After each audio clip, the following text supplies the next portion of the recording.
everyone, welcome back here at Third Party and Supply Chain Cybersecurity Summit. We're here in Amsterdam of our second and final day of the summit. I'm Feroz from GR Global Group.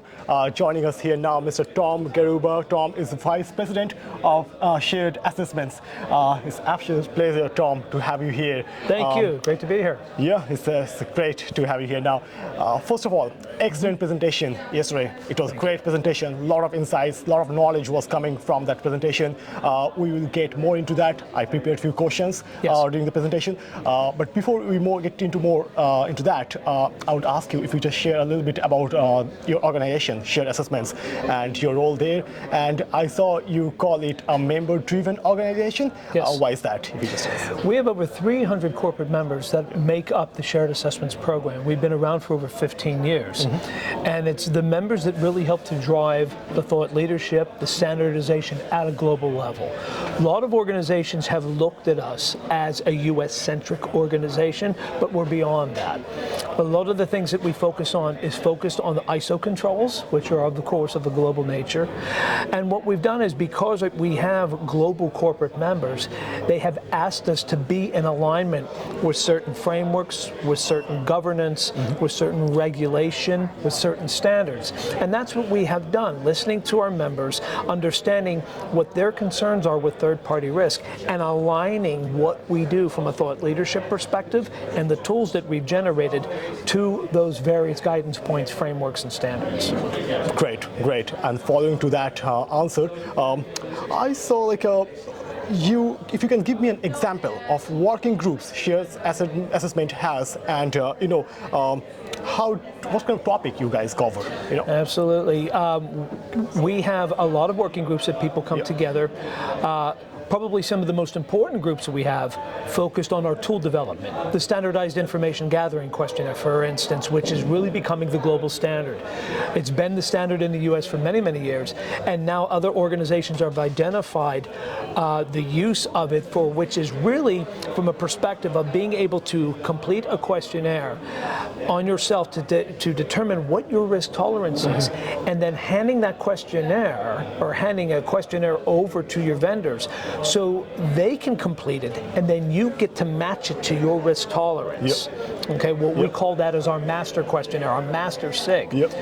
So that is really what has gained dominance throughout the world right now, and it's growing, and that's what helps to spread the standardization. We have other tools called the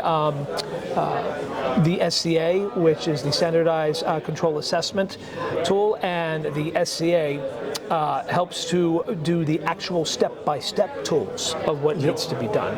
We also have the vendor risk management maturity model that a lot of organizations use to do a self-assessment on their own third-party risk management program. And a lot of organizations have found this helpful when they're in front with the audit department, when they're in front with regulators, saying, what's the maturity like for your third-party risk management program? And they're able to say, we've just assessed ourselves, and this is where we're at, and perhaps this is where we want to go into the future. So it's those tools that are helped to give additional assurance to companies and to other organizations that are taking third-party risk seriously. So our members help to drive what goes into those tools and the maturity of those tools. We also have other working groups, such as I actually chair what's called the Procurement and Supply Chain Working Group, where supply chain and procurement are working with third-party risk management to have a better relationship. Third-party risk management in many organizations, in many industries, has been centralized under IT in information security. Depending on where you are geographically, other organizations view that in the procurement role. When you're looking at it from that perspective, a lot of procurement departments don't know anything about information security and privacy and the other aspects of that type of due diligence. So they're having to rely on third-party risk, and you're starting to see those third-party risk programs shift under the procurement and sourcing umbrella. And there still tends to be a clash over who's responsible for what. And so the procurement and sourcing group helps to break down those barriers so you have a much more fluid and cohesive relationship. We also have a regulatory working group, which is from a global perspective.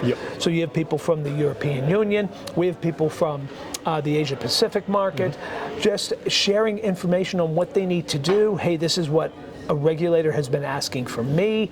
This is what we're seeing over here. And it's industry agnostic too.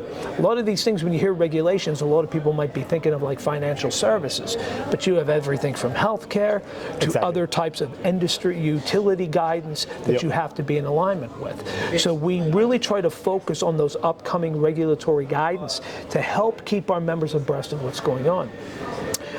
We have a UK steering committee, UK European steering committee, to help share what's going on from a third-party risk perspective. We have one that's exclusively for the US, for US companies on how to deal with the challenges of third-party risk. We have a best practices working group, which is probably the largest. We have over 80 members that just attend the best practices working group, because people want to hear, what are you seeing out there? What's a preview of coming attractions? What are the trends? What are the things that I should be focusing on? And that's what we are. They're relying on us to be the eyes and the ears for them as to trends. And you're going to see that touch on everything from procurement to cyber threats to regulatory and all of those other parts in between, and bringing this to them saying, here's how some companies are addressing it. It's really an open forum. People are able to say, this is what we're doing. And it brings on these other organizations to go, you know what, we had that same challenge. Maybe we could take that tactic. Maybe we can apply that, and let's see how it is. And people get to share not only their successes, but their challenges, because that's what it's all about. It's all about collaboration. It's all about the dialogue. Excellent. Like, it gives a very comprehensive idea for us what shared assessments does, you know. Yes. And it's good you mentioned about SIG, which is standardized information gathering. Yes. My next question is relating to that. Sure. How SIG, the standardized information gathering questionnaire, the go-to standard for third-party risk assessment, and what other tools would you recommend on that? Sure. The standardized information gathering questionnaire is mapped to numerous standards, regulations, and guidance throughout the world. Okay. As I mentioned before, a lot of people looked at it more as US-centric, but it's not. The foundational principles are ISO 27000 from a security perspective. We also have ISO PIMS in there, 27700, which focuses on privacy. We have other components such as GDPR, and the importance of what that is from a privacy perspective. We also have things that are also mapped to, say, the Cloud Security Alliance's control matrix. We have other various financial regulatory guidance and regulations. The Monetary Authority of Singapore, the Hong Kong regulations that you have over here, the EBA outsourcing guidelines here in the European Union, the various banking regulations in the US, from the OCC to HIPAA for health insurance purposes. And all of these are guidance and that people are able to rely on, because as an ex-auditor, if I'm asking an organization, why are you asking your vendors those questions? They can say, well, we're giving them PCI data. So we have to be in alignment. I forgot to mention that. But yes, we're also in alignment with the credit card industry, the payment card industry's PCI standards. So you're asking the right questions as to your vendors, because the outsourcers have that responsibility to know the control set that's at their vendors. Exactly. No, right questions gathers the right data. We sometimes don't understand how important, how significant it is to asking the right questions in order to gather the most significant data. You mentioned vendor fatigue during your presentation. What do you mean by that, and what can organization can do to reduce that, or Right, and that's the purpose of the SIG and standardization, because vendor fatigue means vendors, even outsourcers, they're customers, right? They're customers to larger organizations, and vendor fatigue is, oh, I'm getting their questionnaire, I'm getting their questionnaire, I'm getting their questionnaire, and their questionnaire, and oftentimes those questionnaires can be customized. Why go through all of these various customized questionnaires, and the organization's going, I just filled out this one, and I just filled out that one, and they're asking me the same questions. So the shared assessments methodology has always been assess once, share with many. So one of the things that we do from an educational perspective too, and this is something else that shared assessments does, is thought leadership and education, is focusing on things such as taking that questionnaire, assess yourself, what are our controls, and then being able to provide those questionnaires along with your documentation, because this is a trust but verify model. Okay, I have these controls. Here's my policies, procedures, and standards. Here's how I patch my systems. Here's my builds, things of that nature. And sharing that with your individual customers so you don't have to fill out all these various customized questionnaires. And the purpose of standardization is, oh, you have this SIG questionnaire? Good. I don't have to give you mine. I can rely on this because of the thought leadership and the due diligence that went into this and the mapping to the various guidance and regulations and standards that is covered in the questionnaire. Exactly. No, excellent. Very fascinating indeed.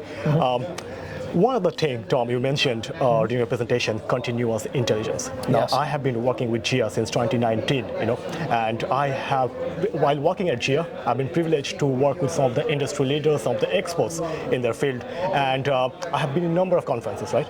And I listened a lot about continuous monitoring. Yes. Right? And you mentioned about continuous intelligence. It's a new term. If you just tell a little bit more about that, Sure. Continuous monitoring is a component of continuous intelligence. When you talk about continuous monitoring, a lot of people have this mindset that continuous monitoring is only looking at the cyber threat activities. And that's what a lot of vendors typically do, is they're focusing on the cyber threats. You need to take a lot of other information in. From a financial perspective, you need to take it in from a global geopolitical perspective. You need to take it in from a legal perspective. You need to take it in from a social media perspective. All of these other types of risks come into the risk profile of a particular vendor or for your own organization. So when a lot of organizations are turning around going, well, how do I look from a cyber perspective? Well, how do they look from a financial perspective? There's nothing worse than entering into a multi-year contract with a particular vendor only to find down the line, 6-7 months later, that from a financial perspective, they're having liquidity issues. Their bond status is probably going to a junk value. Half of their C-suites are selling stock and moving out the door. Perhaps there's a strike going on at a critical location that's a provider to you. And so you need to be on top of all of this additional intelligence. And think of it even from a legal perspective. A lot of people don't know that, oh my gosh, there's a class action lawsuit against a particular vendor. Okay, what is this going to mean to me from a mergers and acquisition? What are all the business feeds telling me? Perhaps you have a competitor that's going to buy out one of your critical vendors. Now what do I do? We have a multi-year contract. Now I'm going to probably have to start preparing to switch to a new vendor. So you got to take all this information in. And even from a social perspective, from a social guidance, if you find out that a vendor is doing something unethical, do you want to continue to do business with them? Because some way, shape, or form, if you have a customer that finds that out and you don't address it at the front end of it, they're going to hit you on the social media channels. And now you're in reactionary mode. Okay, so it's important to having an understanding of what do you want to take from a continuous intelligence perspective. And while you're doing that, even from a regulatory perspective, one of the things that I've always tried to talk about was called anticipatory compliance. You have to be able to anticipate what regulators are going to do. You have to anticipate what's coming up from the perspective of what the markets are telling you, and you have to be able to make those adjustments. There's a common acronym we use in third-party risk, and it's an old military axiom of you have to be fluid because being flexible is too rigid. So you have to be able to make those adjustments on the dime. Exactly. No, that makes so much sense, and I think the organization would really love to consider to incorporate this continuous intelligence, approach to their vendor management, program. That would be, I would say, it's one of the essential they should consider, when they're, engaging to that. My next question to you, Tom, what are the biggest challenges you see facing both outsourcers and third-party vendors at the moment? What are the biggest challenges? Biggest challenges from everything on what's on everybody's mind right now is cyber threats, ransomware, or I'll just call them dotwares. Okay, ransomware. And what's scary with ransomware too is these organizations can lock you down. What's frightening that I'm seeing is you still have a lot of organizations that don't have a plan to address a ransomware attack. There are still organizations, it's almost taboo to discuss, if we get hit with ransomware, do we pay them? Do we alert the authorities? Do we try to recover? And this is where a lot of organizations now have to go back and take a look at their availability strategies. Yeah. And a lot of organizations have either not done that or have done a very poor job of it. Okay, I just saw a presentation the other day where somebody was preaching about the importance of availability, and then mentioned that the business units, I don't got time for that. My job is to make money. Exactly. I have to keep moving forward. And this is the education that has to come within the organization to say, no, this is real. This threat is real. We need to take a step back and go through these availability and resilience activities and exercises. That's so important. So from that perspective, I would definitely say availability. Now, availability doesn't just simply address things from a ransomware effect. You also have to take it into, sadly now we're seeing it from a geopolitical threat. We're seeing it from an environmental threat. You know, do you have data centers that might be in a place that gets, you know, typhoons or flooding or hurricanes or things of that nature? So you have to take a look at that as well. And of course, as we mentioned before, all the other threats that can tie in from a social perspective as well. Perfect. Very thought-provoking, insight from you here. My next question, like how can get more information, someone can get more information on shared assessment programs and how it can benefit them for organizations? Wonderful. They can go to sharedassessments.org. We have a drop-down that can show everything from the tools that we do to what do we mean for members, the importance of education. I teach 2 certifications, the Certified Third-Party Risk Professional and the Certified Third-Party Risk Assessor certification programs, which a lot of organizations are gravitating to help them better understand what their roles are in this specialization of third-party risk. And it's all about education. It's about education. It's about standardization. And if organizations can start looking and focusing inward on rolling out standardization and education, all of the other tools will come alignment. And I say that because though there's a lot of tools that are out there, this is the best tool you have. It lies right between your eyes, right between your ears. And the thing is sadly, because organizations are moving at the speed of light, they're looking for a tool to provide them in the analysis. They need to do the analysis. And that's one of the things we at Shared Assessments try to push. Exactly. Very intriguing indeed. I'm asking everyone, like you have been here yesterday, you're very engaged during the summit. You have asked me questions, you shared your thoughts. Any key takeaway from the summit so far? Anything you'd like to share with us? Well, this is still a very immature environment. And I think it's immature because of the lack of standardization. And I've had a lot of organizations come up to me going, I've never heard of shared assessments. And then when you start talking about it, they're starting to go, we need this. We need standardizations. We need to have an understanding of what a playbook should look like. So we're asking the same questions. We understand what the same threats are. And it's definitely education within the organization from the top down. And you have to have an understanding of what risk is too. A lot of organizations, I think the beauty here is though there's a lot of talk from a security perspective, you have to look at everything through the risk lens, not the security lens, because then you're looking with blinders strictly at security.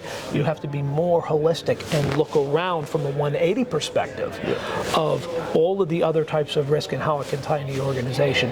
And I'm seeing people starting to get that. And conferences like this are so important for people to attend and to get a better handling and understand that. Exactly. Can't agree more. It's absolutely great to have a chat with you, Tom. Same here. Thank you. Thank you. And we'd love to see you again here, maybe next year of our next edition. You're twisting my arm. I'd love to be back. We'd love to see you here again on our Cybersecurity Summit. Thank you. Thank you. Thanks, everyone. Thank you.